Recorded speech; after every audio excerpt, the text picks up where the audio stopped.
Tu es tellement bon, Seigneur. Tu es grand, roi des rois.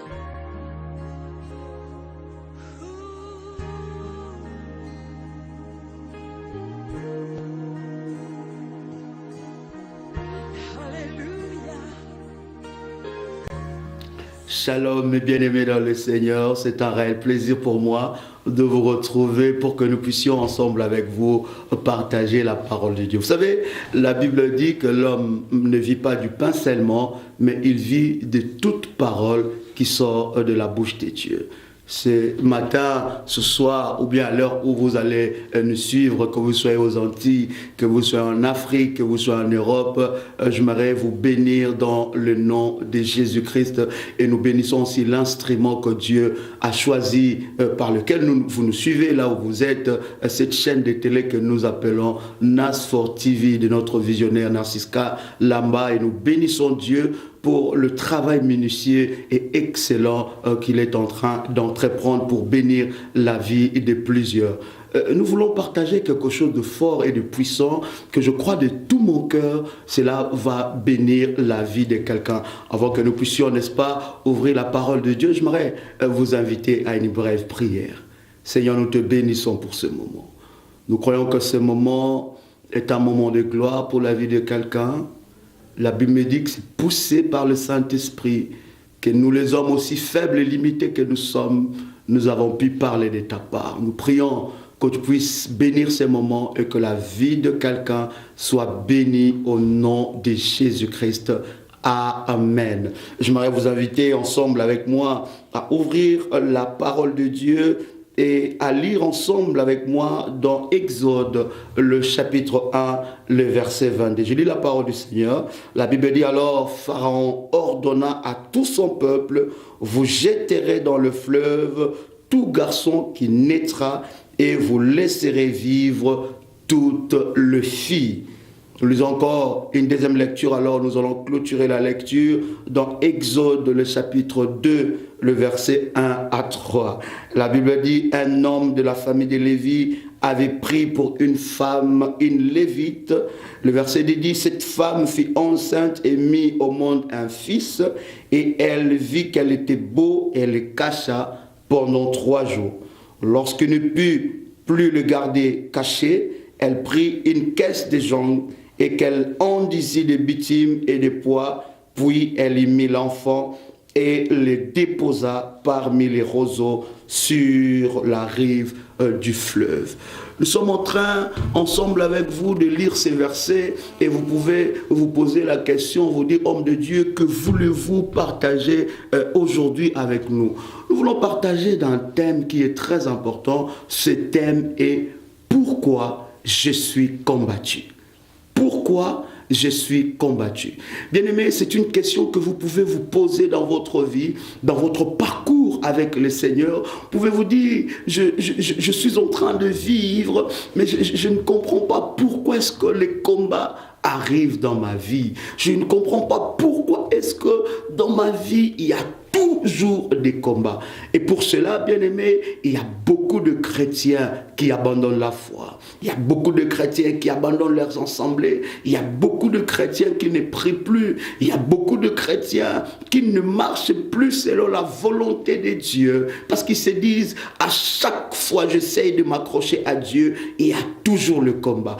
À chaque fois que je voudrais faire quelque chose de bien, il y a toujours le combat. Et même si ça commence à aller très bien, il y a toujours quelque part quelque chose qui ne joue pas. Voilà le sujet que nous voulons partager ensemble avec vous. La lecture que nous avons fait ensemble avec vous, bien-aimés dans le Seigneur, nous fait voir l'histoire d'une personne que vous connaissez, que vous maîtrisez. Je voudrais brièvement vous parler de lui pour que nous puissions comprendre comment est-ce que le Seigneur tire sa gloire au travers du combat de nos vies. La Bible dit que Moïse était un enfant, un bébé, alors qu'il était né. Il y avait une loi que Pharaon avait promulguée. Pharaon a dit qu'on puisse tuer tous les Égyptiens mâles et qu'on puisse laisser que de filles. Pourquoi? Parce que Pharaon, il avait observé et il voyait que les Israélites, les Hébreux, ils étaient de plus en plus nombreux et il avait peur que ces Hébreux soient plus en plus forts et qu'ils puissent, n'est-ce pas, un jour réclamer leur liberté. Voilà pourquoi Pharaon a dit, il a donné cet ordre aux sages-femmes hébreux pour leur dire que vous devez tuer tout le bébé mâle qui naîtra. Mais j'aime le Seigneur parce que la Bible nous dit que ces femmes avaient de la crainte pour Dieu et ils ont laissé vivre tout le garçon. Et c'est dans cette période-là, c'est dans cette époque-là que Moïse est né sous cette loi. Bien-aimés dans le Seigneur, mais comprenez que cet enfant est né alors qu'il était bébé, alors qu'il ne savait pas parler. Il est né pendant une période qui y avait déjà une loi qui l'a condamné. Cette loi condamnait Moïse à mourir. C'est que le combat de sa vie a commencé alors qu'il était né.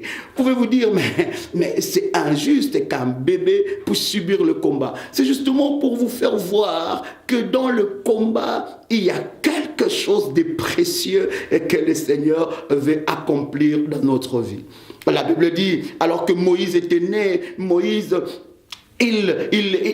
sa maman ne pouvait pas garder Moïse. La Bible dit que cet enfant était beau et sa maman a laissé cet enfant tout seul dans le fleuve Nil. Il partait et vous savez que dans le fleuve il y a tellement de choses, mais Dieu a veillé sur la vie de cet enfant. Pourquoi? Parce qu'il avait une destinée avec Dieu. Bien-aimé dans le Seigneur, le combat de Moïse a commencé de le bas âge et nous avons comme ça dans la Bible, bien-aimé dans le Seigneur, beaucoup d'exemples qui nous montrent que des gens ont commencé leur vie avec le combat. Et dans mon esprit me vient l'idée ou cette histoire de Jésus-Christ alors qu'il était né. La Bible dit qu'il était roi, il était né et Hérode avait donné une loi, il avait promulgué une loi comme qu'on devait tuer tout le bébé. Et Jésus-Christ est né dans cette période. J'aimerais ouvrir quelque chose de fort et de puissant avant que nous puissions aller très loin dans ce message.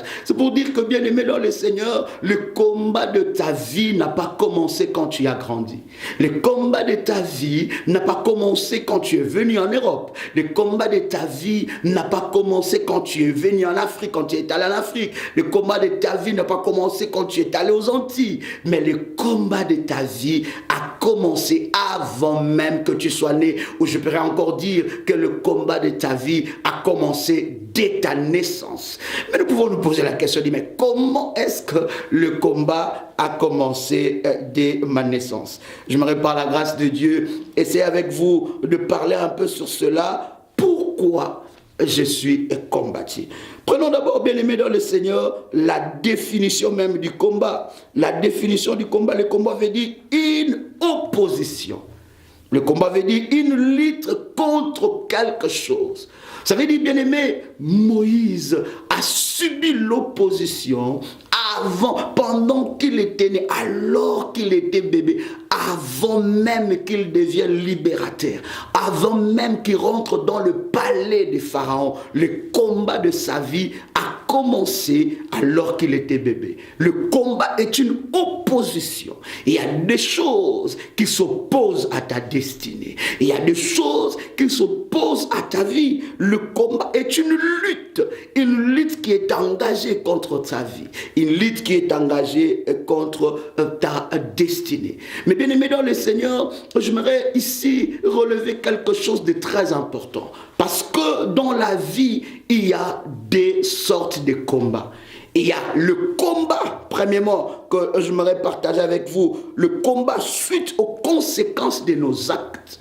Et il y a certains combats, bien aimés dans le Seigneur, qui arrivent dans notre vie. Ce n'est pas Dieu, ce n'est pas les autres, mais c'est suite aux conséquences des actes que nous avons posés. J'aimerais ensemble vous inviter à lire la parole de Dieu dans Galates, le chapitre 6, le verset 7. J'ai lu au nom de Jésus-Christ. La Bible dit, ne vous y trompez pas, on ne se moque pas de Dieu. C'est qu'un homme aura semé, il moissonnera aussi. Cette première catégorie de sortes de combats que nous sommes en train de partager avec vous, c'est pour vous dire, bien aimés, que tout le combat qui arrive dans notre vie, ce n'est pas Dieu. Il y a beaucoup de chrétiens qui accusent Dieu, mais si Dieu est réellement Dieu, pourquoi il permet de telles choses arriver dans ma vie? Il y a beaucoup de chrétiens qui disent, mais si vraiment Dieu existe, pourquoi il y a telle chose qui arrive dans ma famille? Pourquoi il y a telle maladie qui arrive dans la vie de mes enfants ou dans la vie de mon entourage? Bien-aimé dans le Seigneur, j'aimerais mettre un accent particulier pour que nous puissions comprendre qu'il y a des combats qui arrivent suite aux conséquences de nos actes. Ce que nous sémons sur la terre. Bien-aimés, les actes que nous sommes en train de poser sur la terre, ces actes nous rattrapent toujours.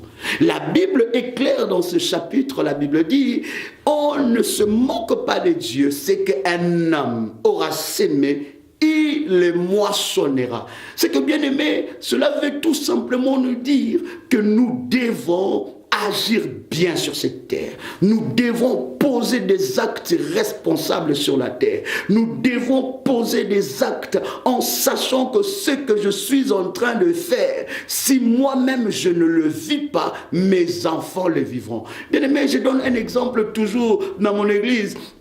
Et cet exemple de ma maman qui m'a mise au monde. Cette maman, elle avait l'habitude d'accueillir toujours des gens. Elle était d'ailleurs, nous-mêmes on disait, mais elle exagérait. Elle était accueillante. Et elle accueillait des gens peut-être qu'elle ne connaissait même pas. Et même dans l'église, s'il y avait quelqu'un qui avait un quelconque besoin, cette maman, elle était toujours là pour soutenir cette personne-là. Mais c'est qu'elle était en train de s'aimer. Elle ne savait pas qu'elle était en train de préparer l'avenir pour ses enfants. Et il est arrivé dans notre vie à l'âge de 18 ans que nous nous retrouvons à Ouesso, c'est une région de Congo-Brazzaville pour l'évangélisation. Nous nous retrouvons à ces côtés du monde, bien aimé dans le Seigneur. Nous avons été accueillis, nourris, logés par des personnes que nous ne connaissons pas, par des personnes que nous ne partageons même pas le lien familial. C'est pour vous dire que, bien aimé dans le Seigneur, c'est que nous sémons sur la terre, nous pouvons les récolter. Bien-aimés, cette première catégorie, nous allons le développer plus tard. Mais bien-aimés, c'est pour vous faire comprendre que ce que tu sèmes dans ta vie, le mal que tu es en train de s'aimer, ça peut, bien-aimé dans le Seigneur, te porter près du Dieu. Ça peut un jour te porter un malheur. Et alors que le malheur arrivera, ne dis pas que Dieu m'a abandonné, Dieu ne m'écoute pas. Bien-aimé, cet accent est très important. C'est que le combat aussi arrive dans nos vies suite aux conséquences et aux actes que nous posons. Deuxième sorte de combat que je voudrais partager avec vous, le combat comme une école de Dieu. Voilà ce que nous voulons parler ce soir. Le combat comme une école de Dieu. Voilà ce que nous voulons parler en ce jour, partout ou à l'heure que vous nous suivez. Le combat comme une école de Dieu. Bien-aimé dans le Seigneur, j'aimerais dire à un chrétien que le combat est une école de Dieu. Dieu permet certains combats dans nos vies pour nous faire entrer dans une école extraordinaire, l'école de la destinée. J'aimerais lire avec vous dans Psaume, le chapitre 144, le verset 1. J'aime ce verset parce que ce verset nous montre à quel point un chrétien peut se tenir devant les hostilités et les combats de sa vie. C'est David qui dit: béni soit l'Éternel, mon rocher, qui exerce mes mains au combat et mes doigts à la bataille. David comprend que quand le combat arrive dans sa vie, le Seigneur est en train de l'exercer. Gloire au Seigneur. Bien-aimé, cela veut dire que le combat est un moyen que Dieu utilise pour nous exercer. David dit: béni soit l'Éternel qui exerce mes mains au combat et mes doigts à la bataille. Voilà pourquoi je dis, bien-aimé, que le combat est une école de Dieu. Quand le combat arrive dans ta vie, ne te dis pas que Dieu m'a abandonné. Quand le combat arrive dans ta vie, ne te dis pas que Dieu n'écoute plus ma prière. Non, bien-aimé, quand le combat se présente dans ta vie, cela est une école de Dieu pour ta vie. Je voudrais ensemble avec vous partager ce que le combat est. Ce que le combat est. Nous avons dit d'abord que nous parlons du combat. Le deuxième point, le combat comme école de Dieu. Ce que le combat est. Premier point, le combat est l'emballage de ta bénédiction. Dieu, pour te bénir, il se sert de combat. La Bible dit quelque chose de fort. La Bible dit, c'est la bénédiction de Dieu enrichie. Et cela ne se fait suivre d'aucun chagrin. Ça veut dire, bien-aimé dans le Seigneur, pour que Dieu puisse te bénir, pour que ta bénédiction puisse être succulente, pour que cette bénédiction puisse durer des années, des siècles, Dieu cache ta bénédiction avec les combats. Il embellit ta bénédiction de combat. Et beaucoup de chrétiens bien-aimés dans le Seigneur ne comprennent pas cela. Il dit, mais j'ai demandé à Dieu de me donner le mariage. Mais comment est-ce que je vois toujours des déceptions sur déceptions?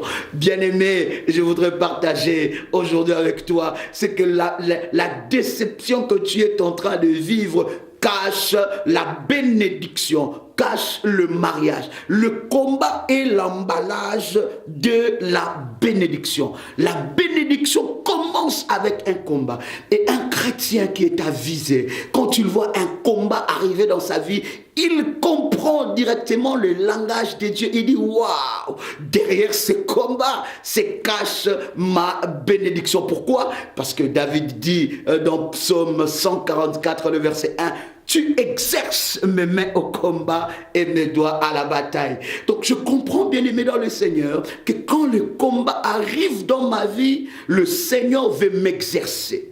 Le Seigneur veut me travailler. Le Seigneur veut me perfectionner. Le Seigneur veut m'amener quelque part de loin. Voilà pourquoi il permet le tape du combat. Nous avons dit ce que le combat est. Nous avons dit que le combat est l'emballage de la bénédiction. Le combat est une école de Dieu. Bien-aimé, accepte l'école de Dieu. L'école de Dieu, nous ne pouvons pas la louper. Nous ne pouvons pas, bien-aimé, passer au-dessus de l'école de Dieu. Dieu pour nous amener à une destinée glorieuse. Dieu pour nous amener à une grande destinée, bien-aimé dans le Seigneur. Il nous fait toujours passer par une école. L'école de Dieu, c'est aussi le combat. Le combat est aussi un appel à la conscience et à la prière. Pendant le combat, bien-aimé, c'est un temps que Dieu permet que nous puissions être consciencieux.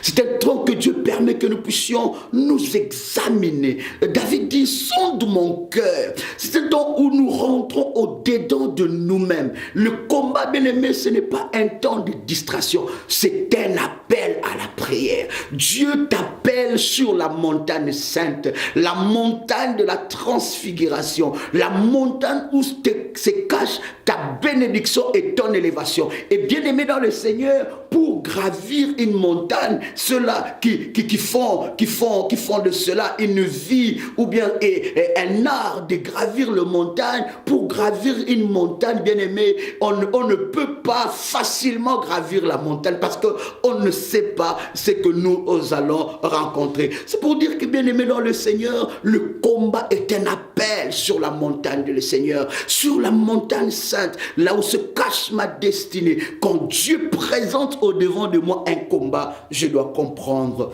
que c'est un appel à la prière. Le combat est une préparation pour une prochaine étape glorieuse. Le combat, bien-aimé, te prépare. Voilà pourquoi David dit, tu exerces mes mains au combat.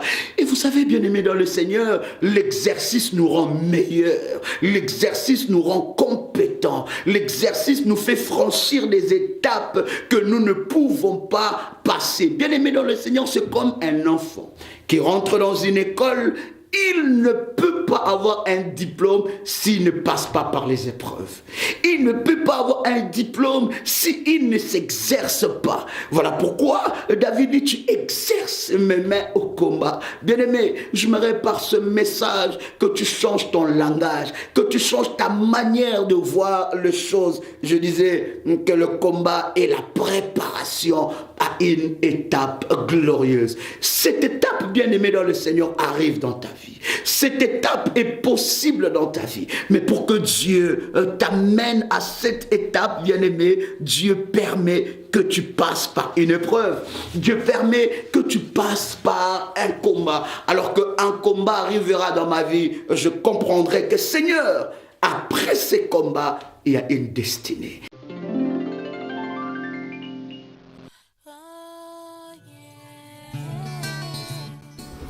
Du nouveau en Suisse à Lausanne, NAS4 TV. NAS4 TV, c'est notre télévision qui se trouve en Suisse pour la diaspora congolaise, pour la diaspora de tous les pays et même pour les originaires de Suisse et de Lausanne. Vous avez votre publicité, vous avez votre magasin, vous avez vos campagnes d'évangélisation, vos messages, vos prédications. L'endroit idéal pour faire passer votre message, NAS4 TV. Parce que ici, c'est la qualité. NAS4 TV, c'est le meilleur, c'est l'excellence. Tout ce que vous avez de meilleur, vous pouvez le sortir ici et cela sera diffusé partout. NAS4 TV, c'est la classe. NAS4 TV, c'est un travail minutieux, précis et de qualité très supérieure. NAS4 TV, c'est super. NAS4 TV, c'est vous. NAS4 TV, c'est vous. Après ces combats, il y a une gloire. Parce que la Bible dit que chaque chose a son temps. Mais tu ne peux pas avoir le combat tout le temps de ta vie. Dieu, quand il amène les combats, c'est pour te préparer à une étape glorieuse. J'ai dit encore, le combat et le tremplin de la destinée. My God, le combat est un tremplin. Le combat t'aide à monter, à aller dans une autre dimension. La dimension que tu n'as jamais expérimentée. Dieu ne peut jamais te l'accorder aussi facilement comme ça, parce que c'est un Dieu de principe.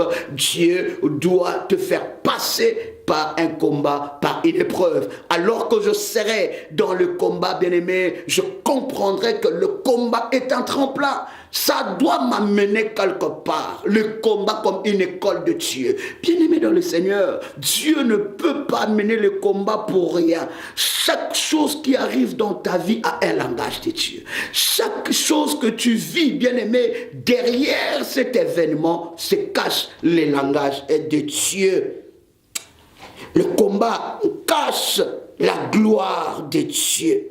Alléluia. Le combat cache même la gloire de Dieu. La gloire de Dieu est cachée dans le combat. Une épreuve, un vent. Souvenez-vous de cette histoire de la Bible où Moïse, alors qu'il expérimentait des choses extraordinaires avec Dieu, Moïse dit à Dieu, je veux voir ta gloire. Et Dieu dit à Moïse, personne ne peut voir ma gloire et vivre. Moïse dit, je veux voir ta gloire. Et regardez bien aimé dans le Seigneur ce qui s'est passé. Dieu a caché, il a caché Moïse au creux du rocher. Et pendant ce temps, la gloire de Dieu est passée. Il y avait une tempête. Et dans cette tempête, personne ne pouvait résister. C'était comme une épreuve qui est passée avant que Dieu se manifeste. Gloire au Seigneur. Et nous allons partager, bien aimé dans le Seigneur, sur ce que le combat n'est pas. Nous avons dit ce que le combat est. Et nous voulons dire maintenant ce que le combat n'est pas. Le combat n'est pas l'abandon de Dieu. Il y a beaucoup de fidèles, il y a beaucoup de chrétiens, il y a beaucoup des enfants de Dieu qui pensent que le combat est un abandon de Dieu. Beaucoup des enfants de Dieu qui ne sont pas mûrs dans la foi. Beaucoup des enfants de Dieu qui ne sont pas mûrs dans les choses de Dieu. Ils se disent quand ils voient le combat, non, Dieu m'a abandonné. Et c'est souvent ce que nous avons l'habitude de dire. Dieu m'a abandonné. Dieu n'écoute pas mes prières. Bien-aimé, est-ce que tu sais ce que moi je fais pour Dieu? Est-ce que tu sais les sacrifices que je fais pour Dieu? Mais Dieu aujourd'hui m'a abandonné. Bien-aimé dans le Seigneur, le combat n'est pas l'abandon de Dieu. Quand un combat arrive dans ta vie, bien-aimé dans le Seigneur, cela ne veut pas dire que Dieu t'a abandonné. Il est toujours avec toi. Bien-aimé, j'ai souvent l'habitude de dire, même dans le silence, sa présence est glorieuse dans ta vie. Nous avons dit ce que le combat n'est pas. Le combat n'est pas l'abandon de Dieu. Le combat n'est pas le manque d'exaucement ou bien le manque de la faveur de Dieu. Quand tu es en train de passer des combats, cela ne veut pas dire que Dieu ne n'écoute pas tes prières. Quand tu es en train de passer des combats, cela ne veut pas dire que Dieu n'exauce plus tes prières. C'est une étape, bien-aimé, que Dieu te fait passer. Cette étape est très importante pour ta vie. C'est une étape que Dieu te fait passer pour que tu puisses vivre sa gloire. Je disais d'abord que le combat n'est pas l'abandon de Dieu, et je disais que le combat n'est pas le manque d'exaucement ou le manque de faveur. Le combat, il y a un mystère caché là-dedans. Nous voulons parler ensemble avec vous sur les avantages du combat comme école de Dieu. Bien-aimés dans le Seigneur, dans les combats, il y a un avantage. Je disais tantôt qu'il y a un langage de Dieu qui est caché derrière chaque événement, derrière chaque épreuve, derrière chaque étape de notre vie. Parlons des avantages. Qu'est-ce que nous avons comme avantage quand nous vivons des moments de combat? Le premier avantage que je voudrais partager avec vous, nous sommes équilibrés et nous devenons matures. Bien-aimés dans le Seigneur, le combat nous rend matures. Bien-aimé, il n'y a que celui qui est passé par une épreuve qui est capable de te conseiller et de te donner des signaux et les attitudes que tu dois avoir quand tu passes par la même épreuve. Bien-aimé dans le Seigneur, il n'y a que celui qui est marié, qui est capable, et dans son mariage qui a connu de combats, des hauts et les bas, des vents et marées, qui est capable de te conseiller quand tu es en train de passer par les épreuves dans le mariage. Je disais que le combat, l'avantage que nous avons, l'avantage que nous tirons dans le combat, c'est que le combat nous rend équilibrés. Nous devenons équilibrés. Nous ne pataugeons pas. Nous n'allons pas avec n'importe quel vent. Nous ne suivons pas n'importe quel conseil. Nous ne suivons pas n'importe quel mouvement de la vie. Mais nous devenons équilibrés et nous devenons matures. J'ai toujours l'habitude de dire, c'est vrai que l'âge est très important dans la vie d'une personne. Mais souvent, la maturité aussi arrive dans notre vie par rapport aux épreuves et par rapport au combat que nous passons. Par rapport au combat que nous sommes en train de vivre, nous devenons matures, nous tirons et laissons. Premier avantage, bien aimé, que nous avons partagé, que le combat nous rend équilibrés et matures. Deuxième avantage, le combat nous aide à sélectionner notre entourage. Bien-aimé dans le Seigneur, le combat va t'aider. Voilà pourquoi je dis que dans le combat, il y a des avantages. Voilà pourquoi je dis que dans le combat, il y a quelque chose de précieux que Dieu est en train de préparer pour toi. Le combat, bien-aimé, va t'aider à sélectionner ton entourage. Il y a quelque chose de très important que je voudrais partager avec vous. C'est tout un enseignement d'ailleurs, mais je voudrais seulement dire quelques mots pour que cela puisse nous aider, bien-aimés. La Bible dit dans Psaume, le chapitre 1, le verset 1, « Et l'homme qui ne marche pas selon les conseils des méchants, qui ne s'arrête pas sur la voie du pécheur, et qui trouve son plaisir dans la loi de l'Éternel, il est comme un arbre planté près d'un courant d'eau qui porte son fruit à sa saison. » Bien-aimé dans le Seigneur, ton entourage peut influencer ta destinée. Ton entourage peut t'aider à avancer. Ton entourage peut aussi, bien-aimé, te faire descendre aussi plus bas que terre. Au travers du combat, bien-aimé dans le Seigneur, nous connaissons et nous sélectionnons notre entourage. Je vois l'histoire de Job. Job, cet homme qui était riche, élevé en dignité, et cet homme avait beaucoup d'amis, bien-aimés dans le Seigneur. Mais Job a vu, il a compris, il a sélectionné, il a vu le véritable ami quand il était dans des problèmes.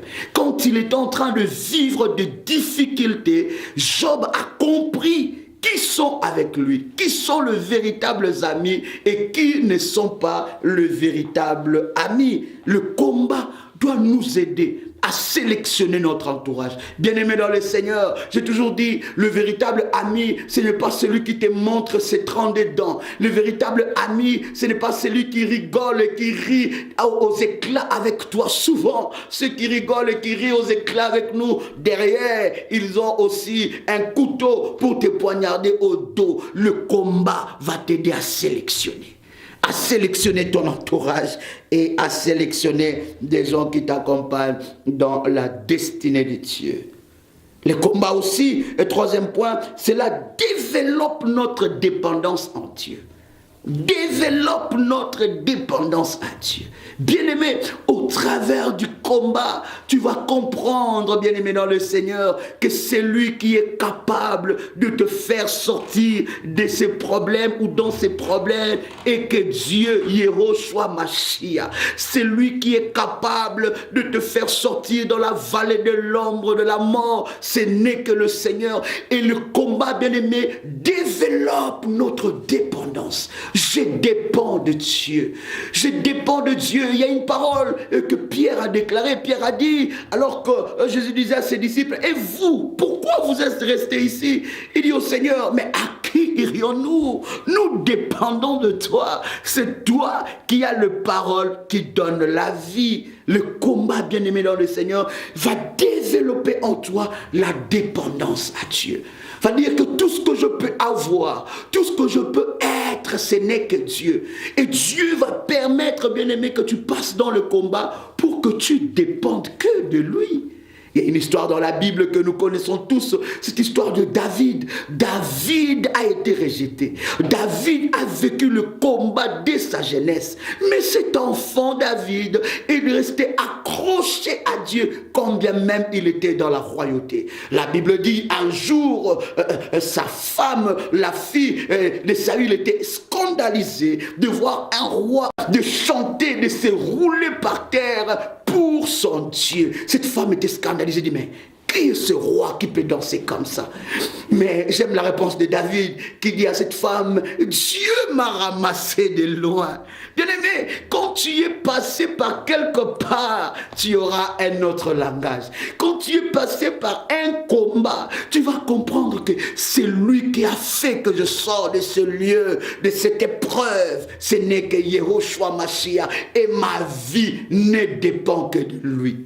Voilà pourquoi je dis que dans le combat, bien aimé dans le Seigneur, il y a des avantages. J'ai dit Seigneur, dans Jean chapitre 6, le verset 68, où je vous ai énoncé, Pierre dit, et Pierre lui répondit, Seigneur, à qui irions-nous? À qui irions-nous? Tu as les paroles de la vie éternelle. Alors après que nous puissions partager tout cela, vous pouvez dire, mais homme de Dieu, c'est très bien ce que vous êtes en train de dire, mais vous n'avez pas répondu à ma question. Pourquoi j'ai les combats?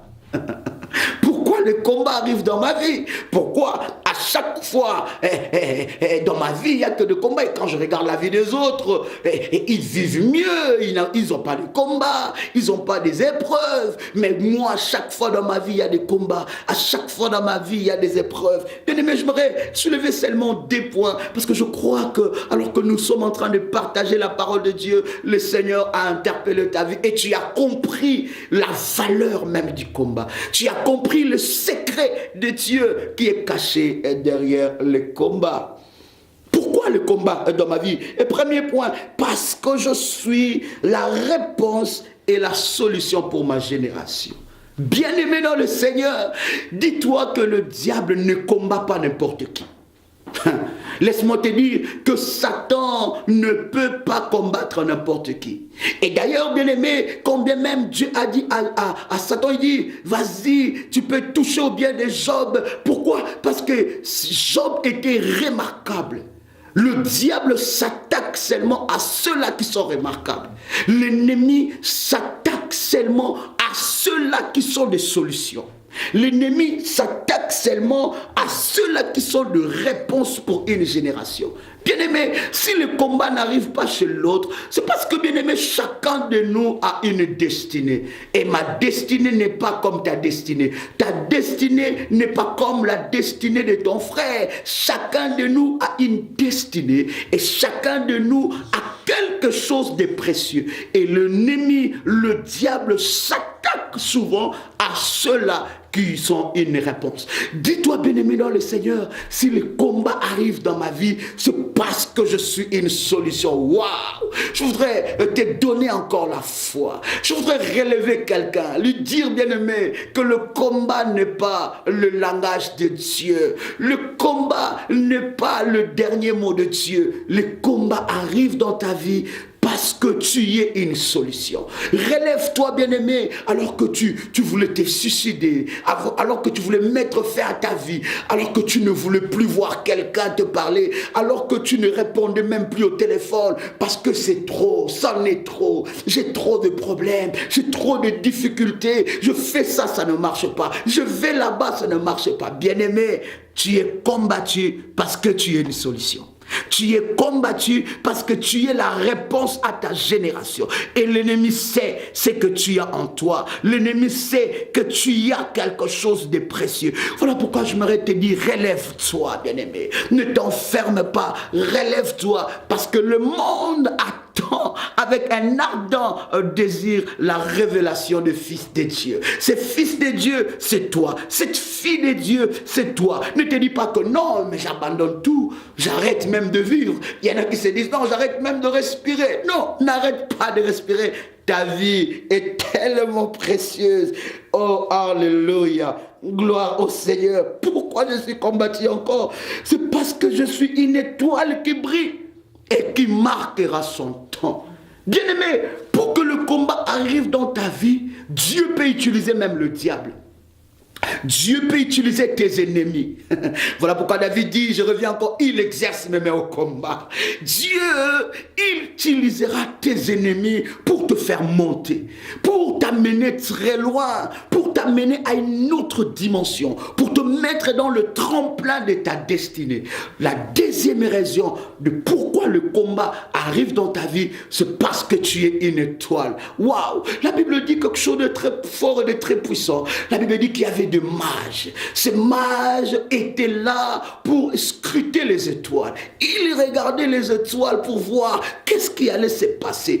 Mais alors qu'ils étaient en train de scruter les étoiles, ils ont vu une étoile particulière. Cette étoile que je suis en train de parler, ce n'est pas que Jésus, c'est toi, c'est vous et moi. Tu es une étoile et tu dois marquer ton temps et ta génération. Ils ont vu cette étoile, ils ont remarqué que l'étoile du Seigneur était différente de toutes les étoiles qu'ils pouvaient voir. Ils se sont déplacés à cause de cette étoile-là. Bien-aimé dans le Seigneur, le combat n'est pas le dernier mot de Dieu. Le combat n'est pas le dernier, ton arrêt ou ta destinée. Le combat n'est qu'une étape, bien-aimé dans le Seigneur.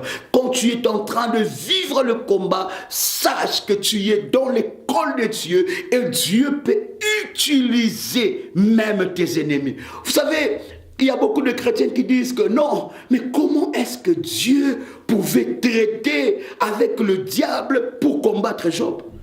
Beaucoup de chrétiens se posent cette question. Et nous disons, nous avons souvent l'habitude de dire ça, mais moi je ne comprends pas. Comment est-ce que Job était tranquille, mais Dieu a comploté avec Satan pour que Job soit combattu? Non, bien-aimé dans le Seigneur. Quand vous lisez votre Bible, voilà pourquoi nous avons dit dans cette émission, c'est faisons parler la Bible. Quand vous lisez votre Bible, vous allez comprendre que la Bible est en train de parler de l'Éternel. Dieu dans son éternité, Dieu dans sa dimension de créateur. Parce qu'il faut savoir que même le diable, c'est Dieu qui l'a créé. Dieu dans sa dimension de créateur peut utiliser même le diable pour te faire monter. Waouh! Oh, tu dis, homme de Dieu, qu'est-ce que tu es en train de nous dire là? Je suis en train de te dire la vérité de la parole. Dieu, dans sa dimension du Créateur, il a même utilisé le diable pour que Job arrive à une autre destinée, à un autre niveau de sa vie qu'il n'a jamais compris, qu'il n'a jamais pensé dans sa tête. Il y a un verset de la Bible qui vient dans ma pensée pour te dire, ce sont des choses que l'œil n'a point vues, des choses que l'oreille n'a point entendues, des choses qui ne sont même pas montées dans la pensée de l'homme. Ce sont là des choses que Dieu a préparées pour toi. Ne baisse pas le bras. Ne t'enferme pas. Ne te donne pas la mort. Ta vie est précieuse. Si tu es combattu, c'est parce que tu es la solution pour la vie de plusieurs. Shalom chez vous, que Dieu vous bénisse. C'est un réel plaisir de partager cette première partie avec vous. Combat comme école de Dieu. Shalom chez vous.